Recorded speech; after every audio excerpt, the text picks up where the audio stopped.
ദൈവത്തിൽ ആനന്ദവും സുരക്ഷിതത്വവും. എനിക്ക് നീതി നടത്തിത്തരുന്ന ദൈവമേ, ഞാൻ വിളിച്ചപേക്ഷിക്കുമ്പോൾ എനിക്ക് ഉത്തരമരുളണമേ.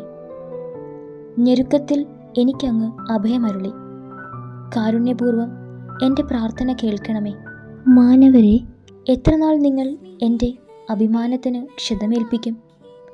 എത്രനാൾ നിങ്ങൾ പൊള്ളവാക്കുകളിൽ രസിച്ച് വ്യാജമന്വേഷിക്കും?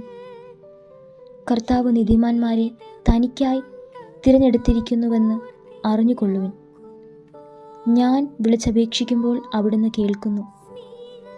കോപിച്ചു കൊള്ളുക, എന്നാൽ പാപം ചെയ്യരുത്. നിങ്ങൾ കിടക്കയിൽ വെച്ച് ധ്യാനിച്ച് മൗനമായിരിക്കുക. ഉചിതമായ ബലികൾ അർപ്പിക്കുകയും കർത്താവിൽ ആശ്രയിക്കുകയും ചെയ്യുവിൻ. ആര് നമുക്ക് നന്മ ചെയ്യും? കർത്താവേ, അങ്ങയുടെ മുഖകാന്തി ഞങ്ങളുടെ മേൽ പ്രകാശിപ്പിക്കണമേ എന്ന് പലരും പറയാറുണ്ട്. ധാന്യത്തിൻ്റെയും വീഞ്ഞിൻ്റെയും സമൃദ്ധിയിൽ അവർക്കുണ്ടായതിലേറെ ആനന്ദം എൻ്റെ ഹൃദയത്തിൽ അങ്ങ് നിക്ഷേപിച്ചിരിക്കുന്നു. ഞാൻ പ്രശാന്തമായി കിടന്നുറങ്ങും. എന്തെന്നാൽ കർത്താവേ, അങ്ങു തന്നെയാണ് എനിക്ക് സുരക്ഷിതത്വം നൽകുന്നത്. ആമീൻ.